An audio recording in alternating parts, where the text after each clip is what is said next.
Hello, this is Compound Interest Stock Guy, and today in this video I am going to talk psychology in cannabis stocks, in military stocks, in commodities, everywhere around.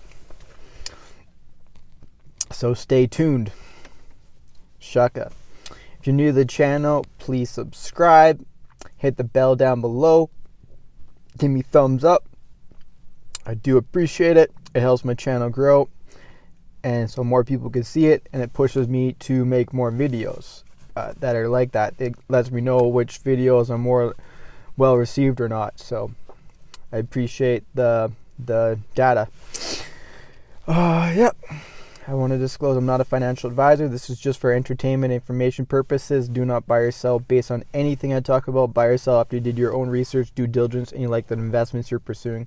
Buy or sell after you did all that or you've spoken with a financial advisor. So, all right, it's minus 15 out today at nighttime. Mad Max in the night. Yeah, so I just want to talk, psychology. So it doesn't matter to be the first, right? You don't need to be the first person to buy that stock. Trust me, it's not going to make you any richer if you're the second person that buys that stock. It's not. What I've noticed a lot of the times, these companies, they IPO, the rare time, yeah, sure, it goes up in price, like Beyond or freaking Tilray. But a lot of the times when these companies, all they're doing is they're issuing all these like shares out to themselves, and then they're getting a premium price on the company. So when they're going out, so you're not necessarily getting a good deal because it's all based on hype, right? And then when the market realizes the hype isn't substantiated, then it'll take it down. So it doesn't matter if you think, oh, it's like a 4 prices sales, oh, that's a good deal, compared to, say, a company that like Cannabis that's got a 50 prices sales. It doesn't matter. So where you learn from that is you realize you don't got to be the fucking first. Is basically, if you think a company's got a lot of potential to be a big company, then just wait for it.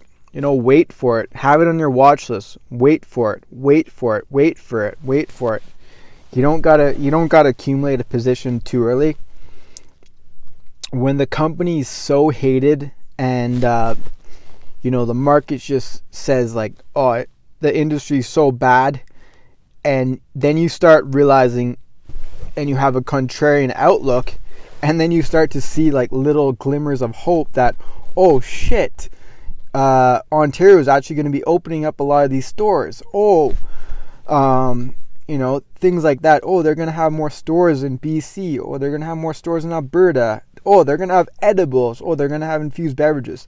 And there's a lot of negativity about the edibles and the beverages, but I honestly think they're going to be pretty popular because, people spend a lot of money on health and wellness. Like even just things such as like coffee, right? Like I go to Starbucks a lot, and I see so many people buying $6, lattes, and some of those people buy them twice a day. So you're telling me that, oh, people don't want to spend like $5 for $10 of CBD or something like that for a drink? Like there's going to be MSRP for their drink is like for Tweed is like $3.50. So whether it's like 2.5 milligram or 5 milligram or 10 milligram, it's going to be somewhere around like $3.50 to $5. So like if somebody buys like 4 of those or whatever, they're going to pay like $20 or something, right? I don't know exactly how they're going to be, but regardless, that's not as expensive as people think. I mean, yeah, ideally in the future, they're cheaper, but in the first like few months or 6 months or so, that's pretty much what they're going to be. And, if there's a higher percentage, like milligrams of CBD, I mean, you're getting good value. I think, if it tastes really good, because you got to look at it. You got to look at it. Oh, well, people are paying $6 for a cold brew, coffee drink that they just find in like a coffee shop that it wasn't made. It was like just pre-made, right? So things like that, or just buying lattes, or they're buying. People spend a lot of money on frivolous things. So there's going to be people that are going to buy chocolates that taste really good, and they have 5 milligrams of CBD or THC in every chocolate, and they'll eat 2 of those or whatever. And yeah, maybe it's like $8 or whatever for that 10 milligrams of THC, but they're still going to spend it. And honestly, 10 milligrams of THC is fairly strong, because if there's a good bioavailability, it gets in your system really good. You actually feel it pretty quick. I tried ReadyCan gems, their THC capsules, and it has 15 of them in them, and each one has 5 milligrams of THC. So I had like 2 of them to begin, and I was feeling them. I was actually feeling them.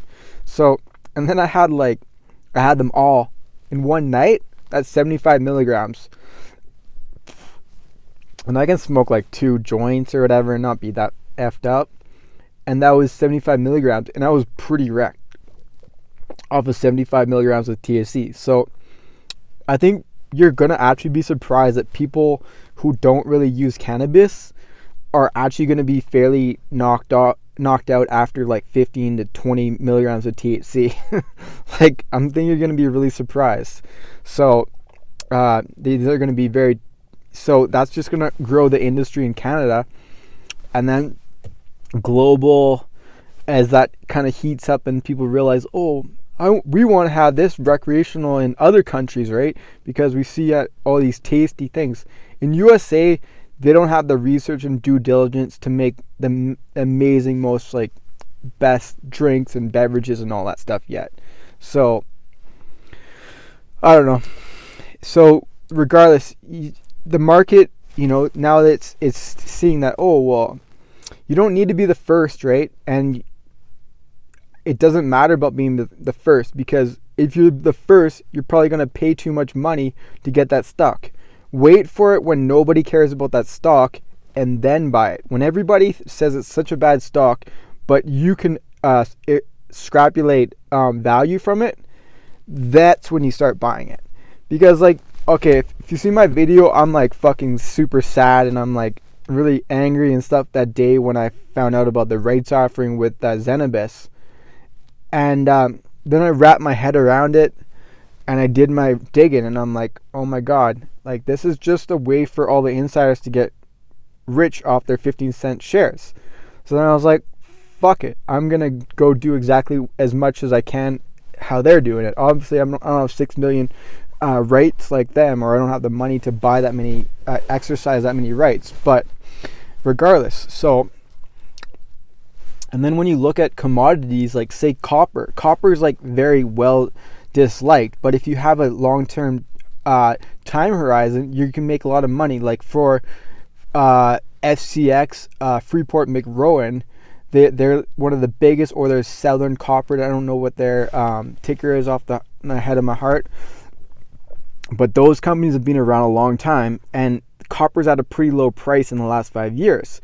So it's like, that might be a good time to buy and hold for like 2 or 3 years, right? I'm not saying to do it. I'm just saying, though, when an industry is so hated, that's when you have to put on your big boy pants, and then you have to be a contrarian, and then you got to think, oh shit, I gotta buy now. Like, it's gonna take practice and stuff, and sometimes you're gonna buy these stuff and it's not going to work, and that's when you cut your loss after like 10% or whatever, and then you regroup because you accept your loss, and then you're going to be ready to target the next time something crazy. But I mean, like things like uranium, copper, the cannabis industry, just things that are well disliked, but they could turn on a dime. That's like even nickel. Like VALE is a very big nickel company, but they're also in other things, so it's not very like straight pure. But I mean, if you can find a straight pure nickel player. Like platinum's very well disliked. Like you can buy that in ounces, like at a bullion shop, right? And then you hold it for 5 years, right? And then it's like, oh shit, now it's worth twice as much as it is today. And then you made all that money, right? So you have to be the contrarian. This is where the psychology, and it's not buying what everybody's liked. If you want to buy what everybody likes, just buy the S&P 500 ETF, which is by Vanguard is VOO. And then you hold it for 5 years. Everybody likes the SPY, all those companies, and they assume it's going to continually go up. So just buy that. Yeah, sure, it's going to go up and it's going to go down. It's going to go up and it's down. But long term, you're going to make money. But if you want to be contrarian, you got to look at when the industry's so hated, and then you start to see a glimmer of hope. You got to find hope and realize that this is my time to take a chance, and then you pounce on it, and then when you make your good profits, then you take out a lot of your money. You take out like 60 or 70 or 80% of all your money, and then you maybe keep 15 or 30% of the money in there and let that grow. Or maybe it just keeps going down. But that's how you scale out of a position. So anyways, I hope this was valuable information to people that aren't really recognizing you don't have to be the first. Sometimes being the last is the most money. I want to be the last, but I want to be the last, and I'm gonna make my money. When I was like, you find people that are finding cannabis, the greatest cannabis stocks right now, and they never found them out in like 2015, 2016, 2017, and now these people have great chance to make amazing ROI. So anyways, that's enough. Keep compounding info, listen to my lingo. Until next time, peace. I'm out.